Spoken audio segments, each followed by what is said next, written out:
Bom dia, meus irmãos. É um privilégio enorme conhecê-los e ter a oportunidade de compartilhar com vocês a palavra do Senhor nesta manhã, nesse domingo tão especial, quando comemoramos os 507 anos da Reforma Protestante e os 89 anos dessa jovem igreja. Seja Deus louvado por essa trajetória linda da primeira igreja presbiteriana de Goiânia, conhecida Brasil afora pela sua responsabilidade, seriedade pastoral e também por seu engajamento missionário. Trago saudações e gratidão à nossa agência presbiteriana de missões transculturais, especialmente pelo apoio dessa igreja a vários dos nossos missionários e pelo privilégio de estar prestes a vivenciar Atos 13, não é? Então, a igreja enviando o seu pastor para o campo missionário, a sua família pastoral. Seja Deus louvado por isso. Eu gostaria de, nessa manhã, refletir com vocês acerca de um tema sobre o qual eu tenho pensado há algum tempo, que é propósito. Propósito é a razão existencial de algo, a razão de existência de alguma coisa ou de alguém. Esse microfone que eu tenho na mão, ele tem um propósito de existência.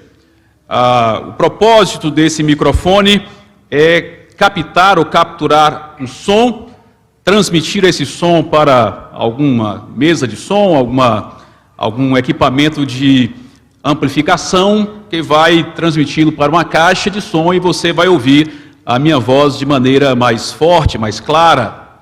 Esse é o propósito do microfone. Eu posso usar esse microfone no meu escritório para segurar papel. Tem um vento que entra da janela e eu tenho sempre que colocar alguma coisa ali para segurar papel. Pelo peso, ele funcionaria perfeitamente. Mas eu saberia que esse não é o propósito desse microfone. Eu posso até enfeitar esse microfone, colocar algumas coisas aqui, e numa festinha de crianças, falar, olha, é um sorvete. E as crianças vão se divertir com esse microfone, como se fosse um sorvete. Mas nós saberemos que o propósito dele não é ser sorvete. Ele tem um propósito bem específico. E esse propósito não foi escolhido por esse microfone. Ele não disse, eu quero ser um microfone. Esse propósito lhe foi atribuído pelo seu fabricante. Creio que a Shure. Foi o fabricante que disse, esse aparelho vai ser o microfone, e a razão da sua existência, o seu propósito, é captar sons para amplificá-los. Assim somos nós. Nós temos propósitos debaixo de um grande propósito. E o propósito da nossa existência não é uma escolha nossa, nós não escolhemos, como sempre ouvimos acerca da nossa elaboração própria, da nossa autoidentidade, escolhendo quem queremos ser. De fato, nós somos fabricados e nós recebemos um propósito do nosso fabricante.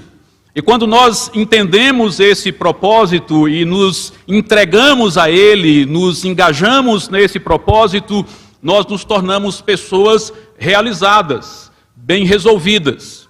Quando nós não entendemos esse propósito ou nós rejeitamos esse propósito, nós nos tornamos pessoas perdidas, pessoas complexas, pessoas que vivem em crises uma atrás da outra porque procura algo que não encontra, falta de propósito. Assim é também a igreja, na coletividade. A reforma do século XVI nada foi além do que um retorno ao propósito do Criador para o seu povo. E quando eu vejo uma igreja como essa, que caminha há 89 anos, com vigor, com fervor e engajamento, eu penso que esta é uma igreja que entendeu o seu propósito e caminha à luz dele, senão estaria em declínio. Eu creio que o propósito mais básico de nós, enquanto povo de Deus, nós encontramos na narrativa da criação em Gênesis capítulo 1. E eu te convido a ler os versículos 26 a 28. versículos bem conhecidos, do capítulo 1 de Gênesis, versículo 26 em diante. Também disse Deus: façamos um homem à nossa imagem, conforme a nossa semelhança. Tenha ele domínio sobre os peixes do mar, sobre as aves dos céus, sobre os animais domésticos, sobre toda a terra e sobre todos os répteis que rastejam pela terra.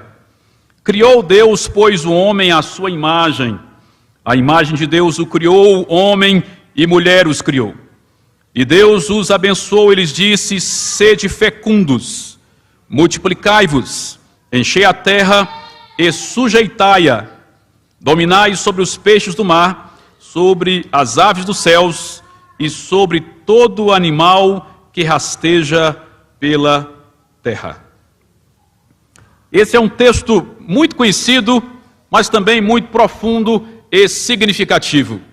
Creio que a essência do propósito de Deus para o seu povo está no versículo 28, quando ele incumbe o seu povo, aqui na pessoa dos nossos pais, de ser fecundo, de se multiplicar e encher a terra. Encher a terra é algo que está no nosso DNA. Por isso, mesmo os governos mais totalitários do mundo, que tentam controlar a taxa de natalidade, fracassam. Fracassam ou por serem bem-sucedidos, porque não é para controlar como alguns pensam que tem que controlar, ou fracassam não conseguindo o seu intento, porque está no DNA do ser humano se multiplicar e encher a terra. Mas esse encher a terra não é apenas do ponto de vista biológico. Se você observar na narrativa de Gênesis, verá que no versículo 22, o mesmo propósito é atribuído também aos animais quando Deus os criou. Quando Deus ali diz aos animais, às aves dos céus: sejam fecundos, multipliquem-se e encham as águas dos mares, no caso os peixes, e na terra se multipliquem as aves. Mesmo propósito. Mas entre os animais e os seres humanos tem dois elementos distintivos. O primeiro deles é que somente os nossos pais humanos receberam a imagem do Criador. Os animais não receberam. Somente eles foram constituídos segundo a semelhança do seu Criador. E os estudiosos de Gênesis, especialmente à luz da literatura do Antigo Oriente Próximo, as civilizações ali egípcias e mesopotâmias, eles entendem que essa expressão de imagem do Criador tem a ver com representatividade. No Antigo Oriente Próximo, quando os grandes imperadores, eles expandiam o seu território, a primeira providência ao dominarem um novo povo era construir ali um templo palaciano que conjugava a adoração, templo, e administração, governo, portanto palácio. E naquele templo palaciano erigiam uma imagem do Criador, do imperador, e ali designava um sacerdote que ia conduzir culto ao imperador na figura daquela sua imagem.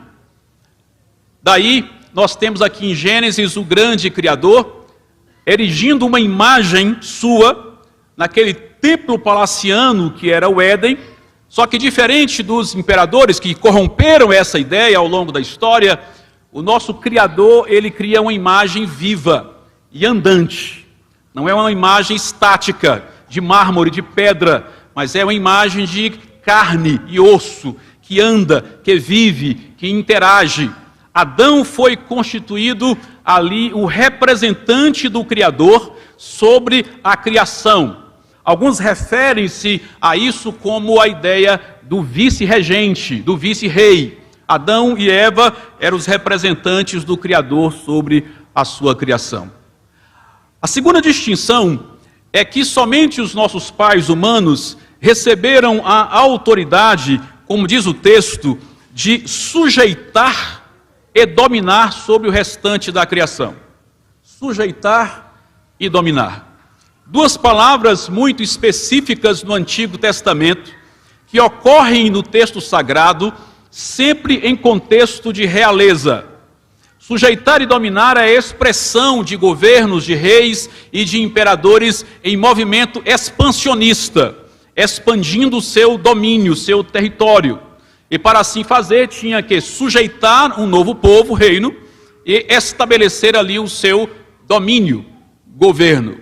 Domínio esse que aqui, quando diz tenham domínio, em Gênesis 1, 28, nós encontramos a fagulha mais distante, mais inicial nas Escrituras Sagradas para o que posteriormente, a partir dos Salmos e mais claramente no Novo Testamento, veio a ser referido como reino de Deus. Sim, nós temos aqui a primeira base bíblica do reino de Deus, da teologia bíblica do reino de Deus.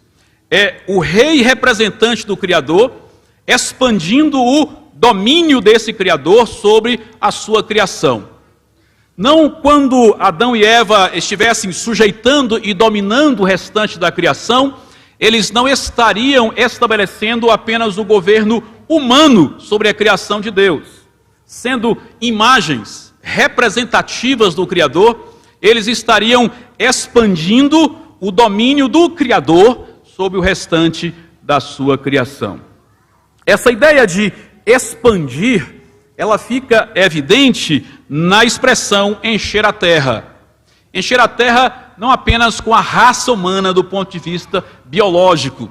A ideia era encher a terra com imagens vivas e andantes do Criador e através dessas imagens expandir o domínio do Criador sobre a terra. Portanto, estamos falando da expansão do reino de Deus.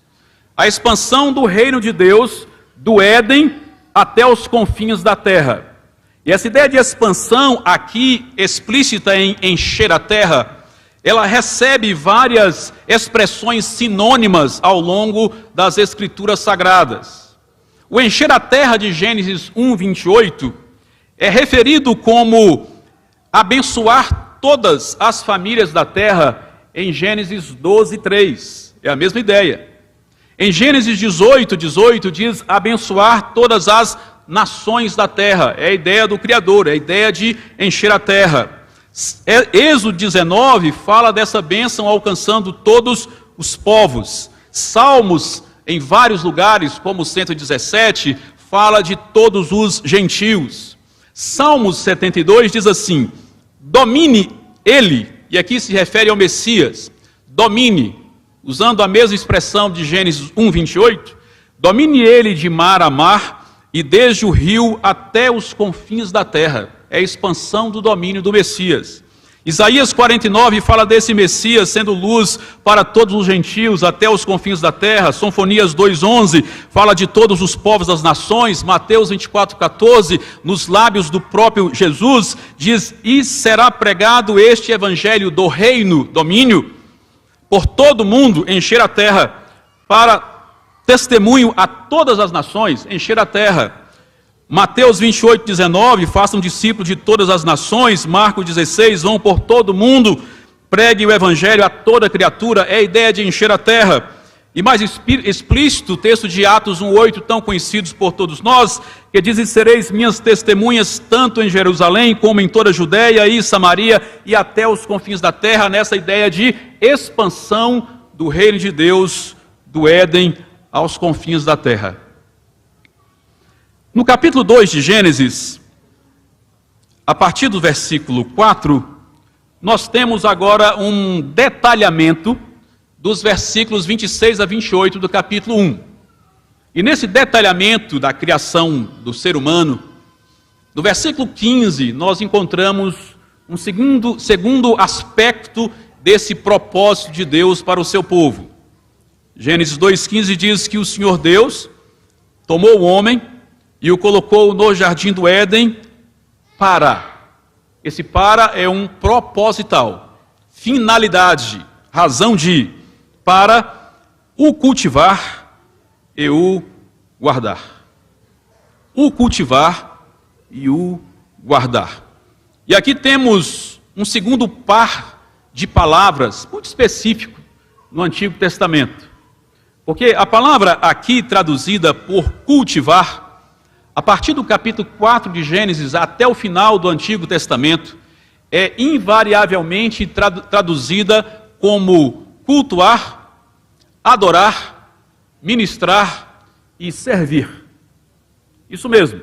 Aqui traduzida como cultivar, em algumas versões como lavrar, no restante das Escrituras, a mesma palavra hebraica é traduzida como cultuar, adorar, ministrar e, majoritariamente, servir.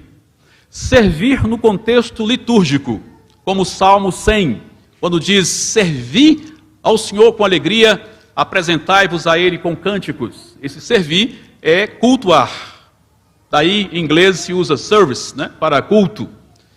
E a palavra aqui traduzida como guardar, ela é invariavelmente traduzida usada no Antigo Testamento, no contexto de guardar a lei do Senhor, guardar o sábado, guardar os mandamentos do Senhor.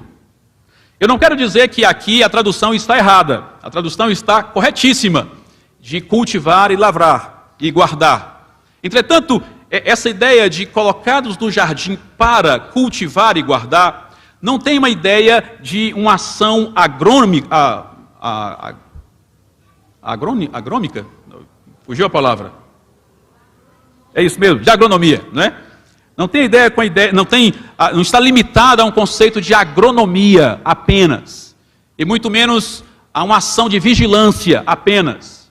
A ideia é que os nossos pais foram colocados no Éden com o propósito de cuidar, lavrar, cultivar aquela terra e guardar aquele espaço, mas como expressão de adoração ao Criador. Porque essas duas palavras no Antigo Testamento, elas são invariavelmente usadas em contexto sacerdotal. Elas ocorrem juntas mais 10 vezes no Antigo Testamento. E nas 10 vezes que ocorrem, elas se referem ao serviço dos levitas ou dos sacerdotes no templo, de servir e guardar, proteger o ambiente de templo. Estas duas palavras, elas são essencialmente de contexto sacerdotal. Eu quero dizer para vocês que nós temos aqui dois aspectos desse propósito de Deus. No primeiro capítulo, em Gênesis 28, nós temos um aspecto que podemos chamar de real do propósito de Deus.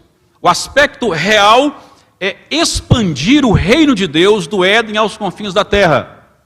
E no capítulo 2 nós temos um segundo aspecto desse mesmo propósito, que podemos chamar de aspecto sacerdotal. É a ideia de expandir o culto, a adoração ao Criador, tanto como ato litúrgico quanto como ato de vida, expandir esse culto do Éden aos confins da terra. Temos dois aspectos e um propósito, aspecto real e o aspecto sacerdotal. Você pode dizer assim: pastor, você não está forçando a barra exegeticamente, não? Observe comigo como esse duplo aspecto, ele está presente no texto sagrado, de Gênesis a Apocalipse. Eu gosto de pensar na Bíblia como um quadro que tem duas grandes bordas, duas margens. A primeira borda das Escrituras são os capítulos 1 e 2 de Gênesis. A segunda borda são os capítulos 21 e 22 de Apocalipse. São os únicos 4 capítulos da Bíblia onde não está presente o pecado. Nos 2 primeiros, o pecado ainda não entrou. Nos 2 últimos, o pecado já foi superado, extirpado do povo de Deus. Entre estas duas bordas, ocorre o plano redentivo do Senhor. E esse plano redentivo do Criador inclui claramente esses dois aspectos, real e sacerdotal, a expansão do reino e da adoração. Em Gênesis capítulo 14, nós encontramos a figura icônica de Melquisedeque. E diz ali no versículo 18 que Melquisedeque, a quem Abraão entregou os seus dízimos, ele era rei de Salém e sacerdote do Deus Altíssimo. Rei e sacerdote. Êxodo capítulo 19, versículos 5 e 6, referindo-se ao povo de Deus na antiga aliança, diz o próprio Criador: porque toda a terra é minha, e vocês serão para mim um reino de sacerdotes e uma nação santa. As figuras do rei e do sacerdote estão presentes em todo o Antigo Testamento, nas pessoas dos reis de Israel e dos sacerdotes do templo de Israel, que a maioria das vezes foram infiéis ao Senhor. Quando chegamos no final do Antigo Testamento, em Zacarias capítulo 6, no versículo 13, referindo-se ao Messias, profecia messiânica, diz que ele mesmo edificará o templo do Senhor e será revestido de glória.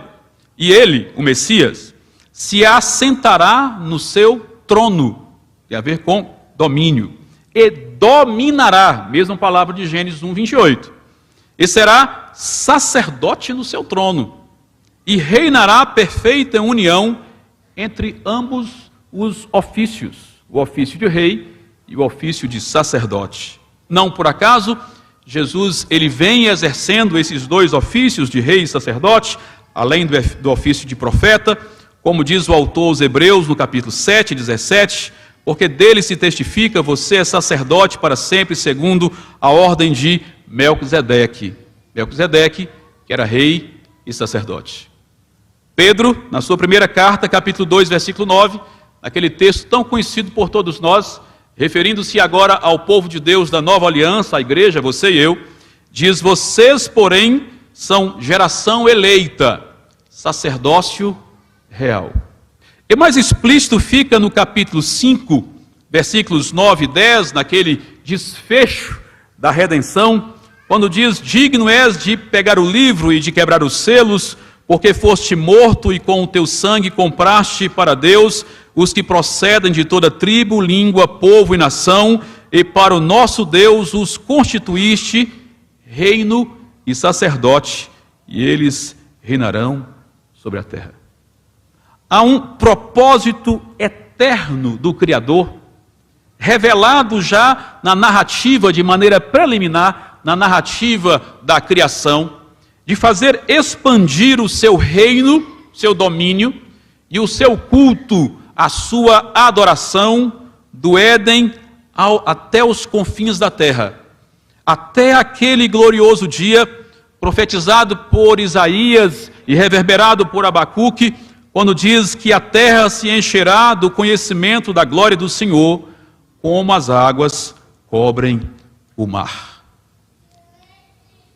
Eu quero dizer com isso que essa ideia de expandir o reino e a adoração não é uma invenção de algum missiólogo, de algum teólogo ou de algum pastor. Isso é o propósito do próprio Criador. E por essa razão, a expansão do Evangelho é inevitável. Não existe artimanhas humanas, não existe resistência governamental, não existe governo totalitário forte o suficiente para impedir a expansão do reino e da adoração do Criador. Não existe filosofia e ideologia humana forte o suficiente para resistir a essa expansão. A expansão do Evangelho é inevitável, porque é propósito do Criador soberano dos céus e da terra. Por essa razão, coisas extraordinárias acontecem e nem sempre nós ficamos sabendo. Ano passado, ou ano retrasado, eu estive visitando 8 países da região dos Balcãs, no leste europeu. Aqueles países que foram dominados pela doutrina leninista marxista por 70 anos.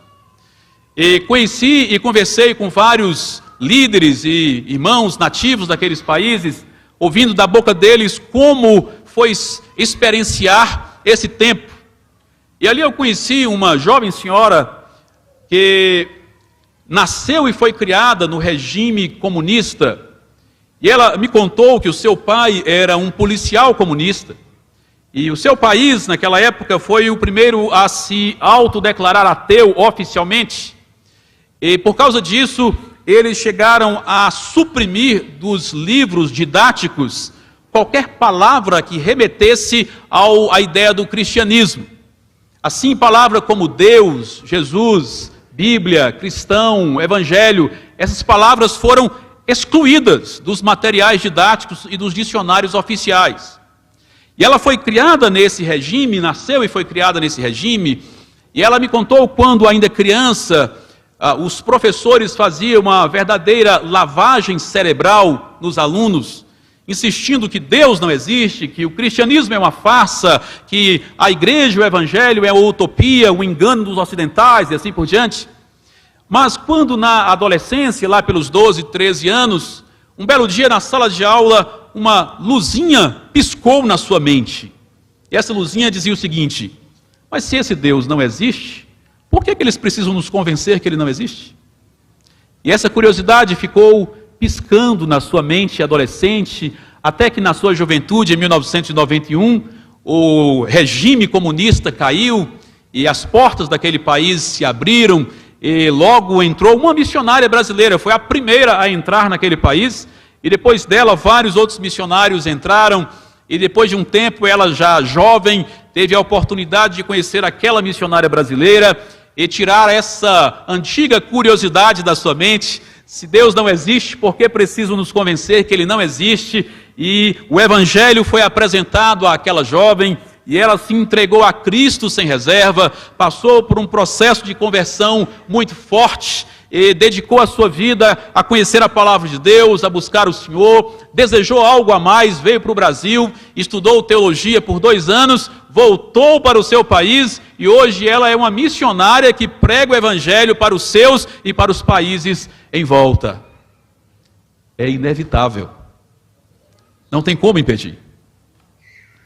Nós tínhamos uma missionária que serviu no Afeganistão por 7 anos como enfermeira, uma jovem, corajosa missionária. E ali com muita restrição para a pregação do Evangelho, por causa do domínio islâmico. E no norte do país ela servia e tentava ali falar de Jesus dentro das suas possibilidades e oportunidades. Trazia consigo certa frustração de não poder compartilhar o Evangelho mais abertamente, vendo e convivendo com pessoas tão sofridas, oprimidas e enganadas. Quando então, em 2022, nós acompanhamos aí na mídia o avanço do Talibã sobre o país, e nós estávamos em contato com ela através de um meio de comunicação seguro para monitorar, e ela com a mala pronta, com a rota de fuga preparada caso o inevitável acontecesse, e até gostaríamos que ela saísse antes, mas ela resistiu, ela quis ficar até o final, e quando então percebeu que o Talibã estava dominando o país, ela teve que sair. Saiu do norte do país, a cidade onde trabalhava, em um dia de manhã. No final daquele dia o Talibã tomou a cidade. Foi para a capital, levou um tempo para chegar à capital por terra, já tinha uma passagem aérea comprada. Quando chegou na capital, a passagem aérea o voo tinha sido cancelado. E ela ficou 2 dias ali, a gente em contato com ela, orando e buscando alternativas para ela sair do país, até que conseguiu sair em um dos últimos voos, que saiu do Afeganistão. Logo depois o Talibã tomou também a capital e fechou os aeroportos. Ela saiu desnorteada, foi para a Turquia, da Turquia foi para a Albânia, e a gente conversando com ela, sua mala se extraviou, ela chegou na Albânia apenas com a roupa do corpo, a bolsinha de lado, com os documentos, e eu disse: venha para o Brasil. Ela disse: não quero ir para o Brasil, eu preciso de um tempo para pensar o que eu vou fazer e tal, estou muito chocada. E enquanto pastoreávamos o seu coração, em menos de 1 semana, ela recebeu a notícia que o governo albanês havia abrido as portas para receber 1.200 refugiados afegãos. 1.200. E procurava alguém que pudesse traduzir. Ela, fluente em Dari e em Urdu, as 2 principais línguas faladas no Afeganistão, se voluntariou, e em menos de 10 dias ela estava com 1.200 afegãos nas suas mãos, podendo na Albânia compartilhar do Evangelho abertamente para 1.200 afegãos. E em 6 meses aquela missionária evangelizou mais do que havia evangelizado ao longo de 7 anos. Nós não entendemos os caminhos que Deus usa, mas nós temos uma certeza: a expansão do Evangelho é algo inevitável. Inevitável. Porque é propósito do Criador. Não é estratégia de missiólogos, é propósito do Deus Criador. Ano passado eu estive na Indonésia, é o maior país muçulmano do mundo, com mais de 270 milhões de pessoas espalhadas em 14 mil ilhas. E destas 270 milhões de pessoas, ou desses, algo em torno de 80% são muçulmanos. E por isso é o maior país muçulmano. Qual foi a minha surpresa ao ver ali grandes, megas templos reformados? A igreja reformada da Holanda chegou ali em 1625, a igreja mais antiga do Oriente, da Ásia, reformada, está ali. E há uma presença marcante de oficialmente 5,5% da população é evangélica. Mas ali eu fiquei sabendo que mais 5% são de muçulmanos convertidos que não mudam a sua identidade. Quando nasce, tem lá a religião da pessoa, não pode mudar de identidade, então não entra na estatística. Portanto, mais de 10% daquela nação serve ao Senhor Jesus Cristo. Isso representa mais de 27 milhões de crentes. E ali eu tomei consciência que o país onde tem o maior movimento de conversão de muçulmanos para o cristianismo é exatamente na Indonésia, que provavelmente já é a 4ª maior igreja de toda a Ásia, e está se despontando agora como uma igreja missionária na Ásia, no maior país muçulmano do mundo. Ali eu tinha ouvido notícias, eu sempre ouvi, na verdade, histórias acerca do povo Batak, que é os famosos caçadores de cabeça da Indonésia, da ilha de Sumatra. E eu perguntei para um missionário se ele tinha notícia desse povo, ele sorriu e disse: eu vou levar você para conversar com uma pessoa que vai te dar melhores informações. E no jantar eu encontrei com um irmão, ele me chamou e disse: olha, esse aqui é o Olan, você podia conversar com ele sobre o povo Batak, ele tem muitas informações. Eu comecei a conversar com aquele irmão, e ele sorrindo, e eu perguntei como é que era a situação do evangelho entre os Bataks e tal, etc. Ele sorriu e disse: eu sou Batak. Eu estava conversando com um representante dos famosos caçadores de cabeça, né? No século XIX, 2 missionários norte-americanos foram enviados para a Indonésia e eles foram canibalizados por esse povo. E foi escrito e publicado um livro, né, sobre os missionários canibalizados, comidos pelo povo Batak. Daí eles ficaram famosos. E eu ouvi daquele irmão, ele dizendo que era do povo Batak, que ele e toda a sua família era crente, que ele já era da 3ª geração de crentes, e não apenas crente, mas ele é pastor. E não apenas pastor, ele é pastor presbiteriano e é presidente de um presbitério com 22 igrejas. Ouvi da boca dele que o povo Batak é hoje 80% convertido ao Senhor Jesus. Um povo que há 100 e poucos anos atrás canibalizou 2 missionários, hoje adora ao Deus desses missionários, porque a expansão do Evangelho é algo inevitável. É propósito do Criador. E quando nós entendemos esse propósito e nos envolvemos com ele, nós encontramos o nosso propósito existencial. De, assim como Adão e Eva, lavrar ou cultivar e guardar o Éden, mas como uma expressão de adoração ao Criador, eu posso advogar como uma expressão de culto e de testemunho ao meu Criador. Eu posso ser um bom médico como expressão de culto e testemunho do meu Criador. Eu posso ser um bom auxiliar de escritório como uma testemunha do Criador. Eu posso ser uma dona de casa, uma faxineira, um zelador, um gari na rua coletando lixo, mas como expressão de adoração e de testemunho ao Criador, ao dono do jardim. Esse é o nosso propósito. Quer comamos, quer bebamos, ou façamos qualquer outra coisa, façamos para a glória do Senhor. Mas há um terceiro aspecto nesse propósito de Deus. Como é que as pessoas podem entrar no reino e se tornar adoradoras. Porque só pode adorar a Deus aquele que tem o Espírito Santo, né? Não tem o Espírito Santo, pode ter cântico, mas não adoração. Adoração depende do Espírito Santo agindo em nós. Jesus disse para Nicodemos que só tem uma forma de entrar no reino. Essa única forma chama-se nascendo de novo. Regeneração, gerar novamente, regenerar, não é? Nascer de novo. E como é que as pessoas nascem de novo? Quando o Espírito Santo gera fé nos seus corações, não é verdade? E levam ao arrependimento, à conversão. Como é que o Espírito Santo gera fé no coração de alguém? Paulo fala em Romanos 10:17, que a fé vem pelo ouvir, e ouvir a mensagem de Cristo.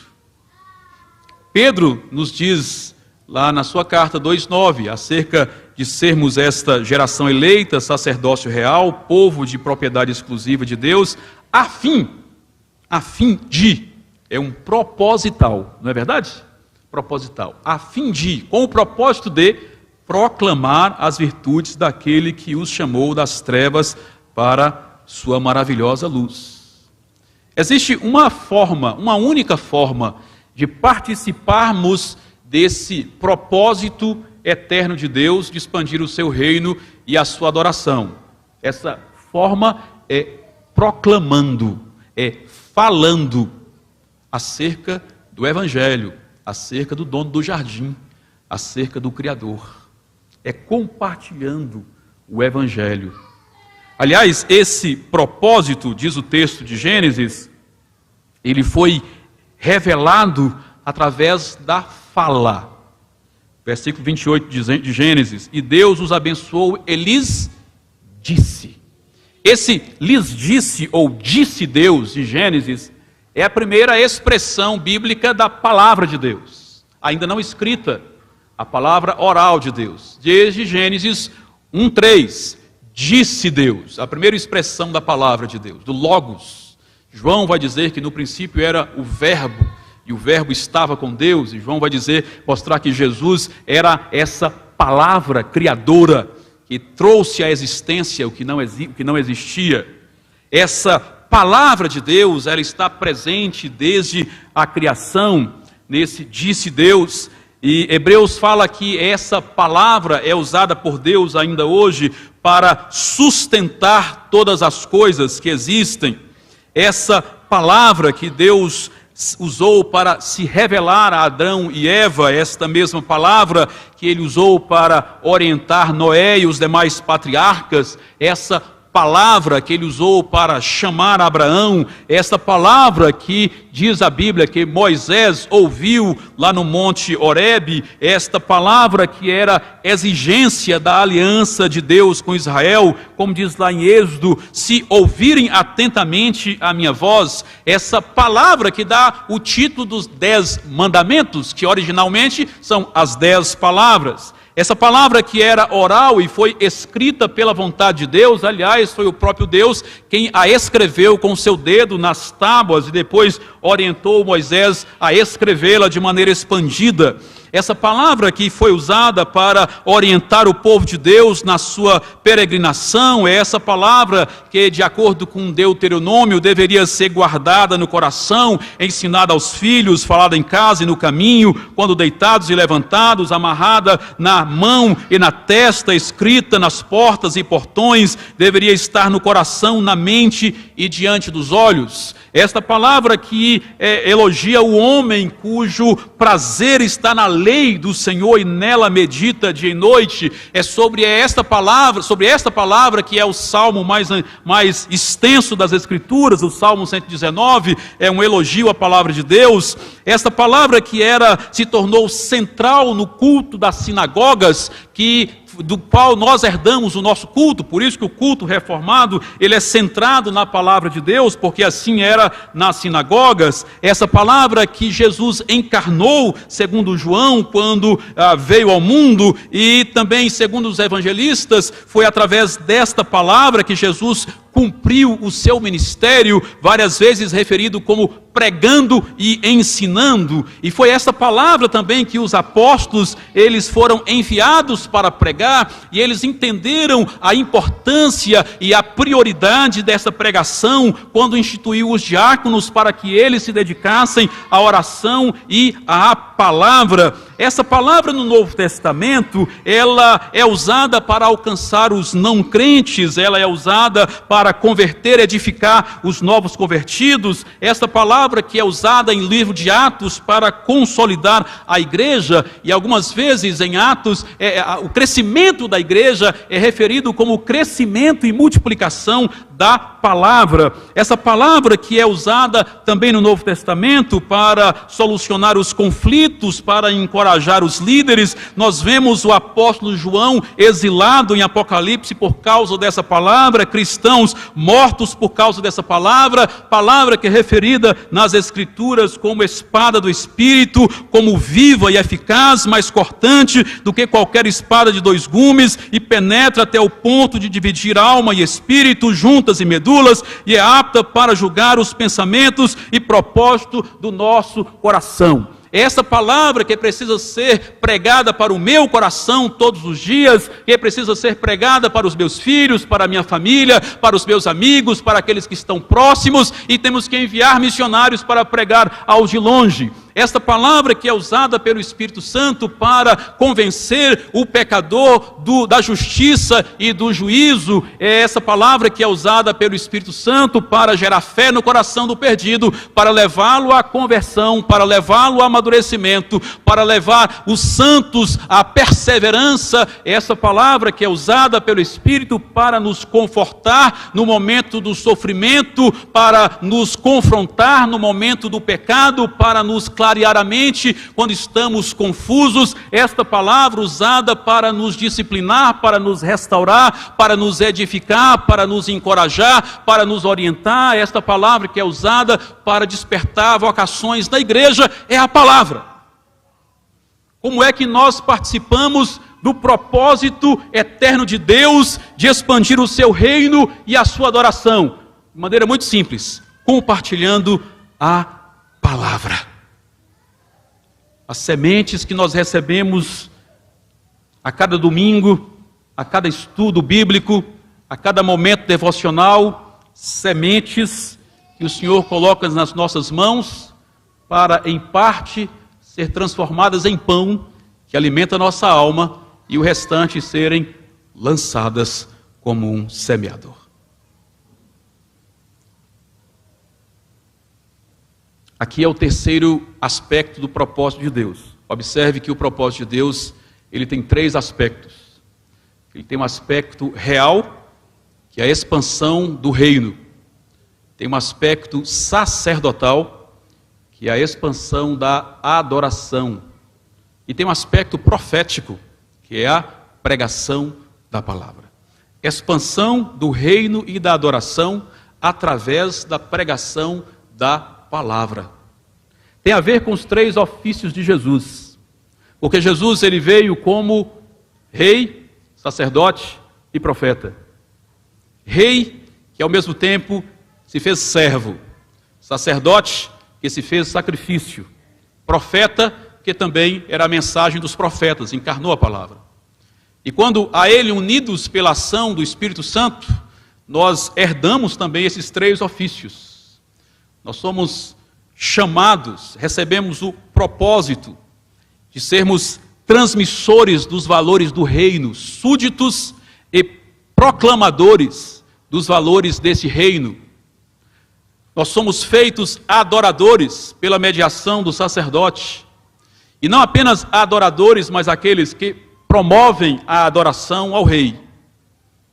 Isso só é possível através da palavra, aplicada a nós e compartilhada com os outros.